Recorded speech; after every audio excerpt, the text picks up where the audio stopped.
అదే చెప్తుంది ఏపీలో మామూలుగా ఇన్కంబెన్సీ యాంటీ ఇన్కంబెన్సీ డెఫినెట్గా అన్ని చోట్ల ఉంటుంది. యాంటీ ఇన్కంబెన్సీ ఓటు ఎంత పర్సెంట్ వచ్చిందని చూసుకోవాలి. వీళ్ళిద్దరూ కలవటం అనేది కొంచెం వీళ్ళకి బలం. మన ఎవరో పవన్ కళ్యాణ్ చంద్రబాబు కలవటం. సో ఎలక్షన్ అనేటప్పటికి ఇప్పుడు ఇది ఇక్కడ ఈసారి జరుగుతున్న ప్రయోగం భారతదేశంలో ఎప్పుడు ఎక్కడా జరగల.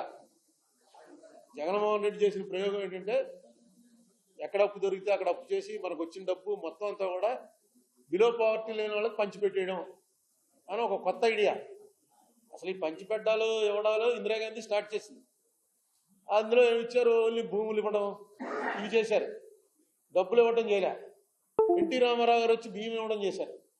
అలా అలా ఒకళ్ళు కాంగ్రెస్ వాళ్ళు వచ్చి మాఫీ అంతా రుణమాఫీ అన్నారు. నెమ్మదిగా ఎలా వస్తుందంటే మనకు వచ్చే రెవెన్యూ అంతా ఇచ్చేస్తే వీళ్ళు ఓట్లేస్తారు. అయితే ఒకటే ఓటర్ ఆలోచించవలసింది ఏంటంటే ఎందుకు వీళ్ళంత తాపత్రయపడుతున్నారు? మీరు చూడండి, ఏ రైతు కూడా కొడుకుకి వ్యవసాయం చేయమని నాకు చెప్పట్లే.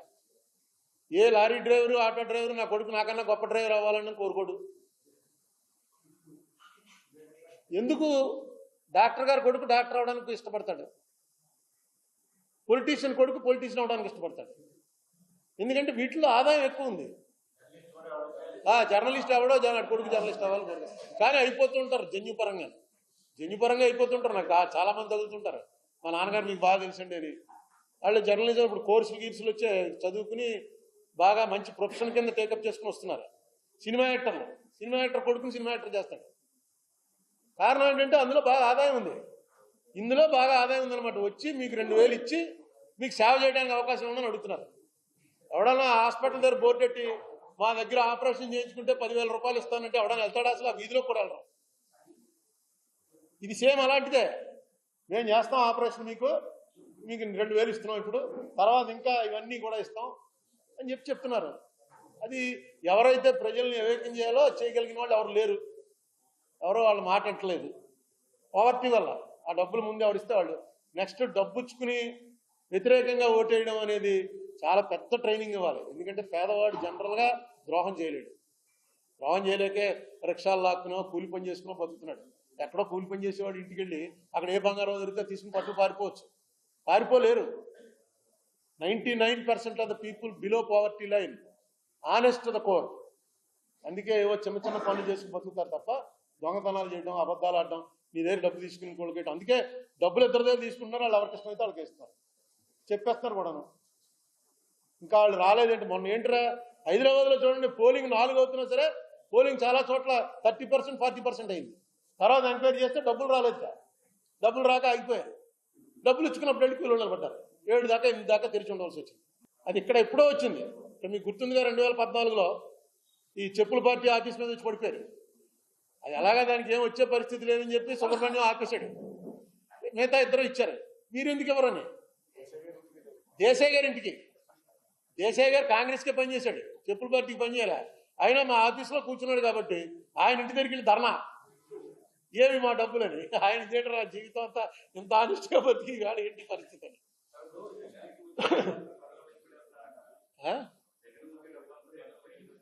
వాళ్ళకు వచ్చే డబ్బు వేరు. దేశంలో చాలా ఉన్నాయి. మీరు మహాభారతంలో ఒకసారి సంజయుడు చెప్తాడు ధృతరాష్ట్రుడికి, ఎందుకు వీళ్ళిద్దరూ ఇలా కొట్టి చచ్చిపోతున్నారు.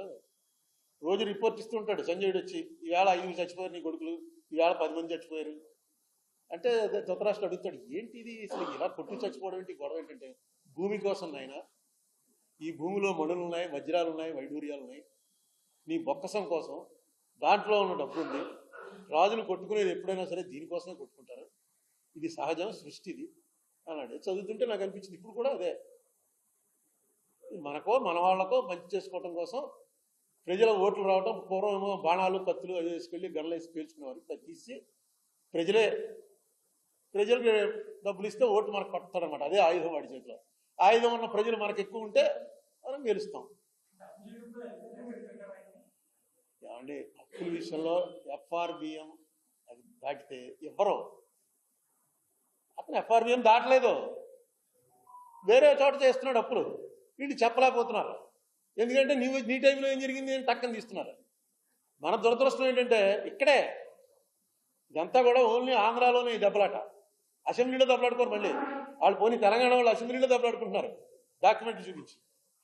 ఇవాళ చూశాను పేపర్లో, సాక్షి పేపర్లో అనుకుంటాను, కింద వేస్తుంటాడు చిన్న బాక్సులు వేసి చిన్న చిన్న మాటలు రాస్తారు.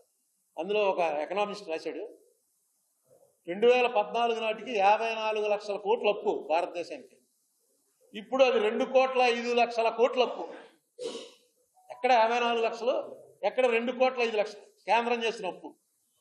చంద్రబాబు నాయుడు గారు కానీ జగన్మోహన్ రెడ్డి గారు కానీ ఎవ్వరూ చస్తే కేంద్రం ఎలా చేస్తుంది ఏంటని అడగరు. చస్తే మాట్లాడరు. అది ఆయన అప్పు చేశాడు, ఈయన అప్పు చేశాడు అని. దాంతోపాటు కేంద్రం కూడా ఇలాగే దేశాన్ని అంతా అమ్మేస్తుంది, ఇలా అప్పుల పాలు చేస్తుంది అని ఒక్క మాట అనరు. దీనికి చాలాసార్లు చెప్పాను, మళ్ళీ చెప్తున్నాను. అప్పు 2 రకాలు ఉంటుంది. ఇగో రెవెన్యూ ఎక్స్పెండిచరు, క్యాపిటల్ ఎక్స్పెండిచర్ అని 2 ఉంటాయి. మీకు ఇంతకుముందు స్టోరీ కూడా చెప్పాను.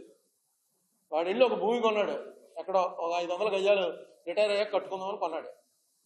కొని దానికోసం అప్పు చేయడం మొదలెట్టాడు కట్టడానికి. ప్రతి వాయిదా కట్టాలిగా బ్యాంక్కి. వాడికి వచ్చే జీతం సరిపోవట్లేదు. నీ దగ్గర పక్క వాడి దగ్గర రూపాయి వడ్డీకి అప్పు తీసుకున్నాడు, ఇంకోటి దగ్గర రూపాయల వడ్డీకి అప్పు తీసుకున్నాడు, దాని ఈఎంఐలు కడుతున్నాడు. దాని రేటు దీనికన్నా ఫాస్ట్గా పెరుగుతుంది అనుకో, వాడు చేస్తున్న పని కరెక్ట్, క్యాపిటల్ ఎక్స్పెండిచర్ అవుతుంది. అది లేకపోతే రెవెన్యూ ఎక్స్పెండిచర్ అయిపోతుంది. ఇల్లు కట్టుకున్నాడంటే, ఇల్లు కోసం అప్పు చేసాడండి అంటే అయిపోయింది. ఇప్పుడు మన వాళ్ళు చేస్తుందంతా రెవెన్యూ ఎక్స్పెండిచరే. క్యాపిటల్ ఎక్స్పెండిచర్ చంద్రబాబు గారి టైంలో కానీ ఇప్పుడు కానీ ఎప్పుడు కూడా క్యాపిటల్ ఎక్స్పెండిచర్ 25% దాకా రాలా. మీరు కాంగ్రెస్ గవర్నమెంట్ ఎప్పుడైనా చూసుకోండి, ఆంధ్రాలో 25% అవ్వకపోతే అక్కడ తీసేస్తారు సీఎంని. అక్కడ వేరే సెల్ ఉంటుంది ఢిల్లీలో, వాళ్ళు ప్రతిదీ చూసుకుని 25% రాలేదు అనేటువంటి ఒక వార్నింగ్ ఇస్తారు. నేను వెళ్ళి పాండిచ్చేరి సీఎం గారిని తప్పించి వైద్యలింగం ఆయన్ని సీఎం చేసింది నేనే ఇన్ఛార్జిని. నేను చెప్పాను, అతను చాలా పాపులర్ లీడరు రంగస్వామితో జనం ఉన్నారండి, మార్చొద్దండి అని. కానీ ఇగో తగ్గిపోతుంది మొత్తం. ఎలాగ మిగతా స్టేట్లు కూడా మొదలెడతాయి. ఎలాగైనా సరే ఆయనకి వెళ్ళి వార్నింగ్ చేయని, ఆయన నా వార్నింగ్ లెక్క చేయలేదు. పార్టీ పెట్టి నెగ్గేశాడు. ఆయన మళ్ళీ సీఎం అయ్యాడు. ఇప్పుడు సీఎం ఆయనే. సో ఏం చెప్తాం, కాంగ్రెస్ అయితే ఒప్పుకోదు, పోతే పోయింది, ఎలక్షన్ పోతే పోయింది. కానీ మనకు ఒక గైడ్ లైన్ పెట్టుకున్నాం, రూపాయలో పావలా ఖచ్చితంగా క్యాపిటల్ ఎక్స్పెండిచర్ చేయాలి. మిగతా 30 అయినా పర్లేదు.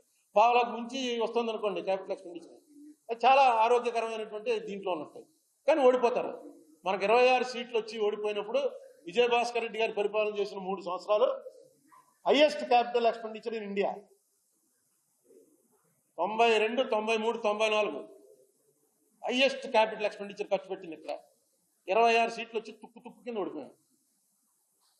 దానికి ఎలక్షన్కి సంబంధం లేకపోవచ్చు, కానీ కొన్ని లైన్స్ ఉంటాయి. ఇప్పుడు తండ్రి చిన్నప్పుడు సినిమాకి తీసుకెళ్ళు, ఇంకో చోట తీసుకెళ్ళి అంటే తీసుకెళ్ళకపోతే కొడుకు తెగ తిట్టేస్తాడు.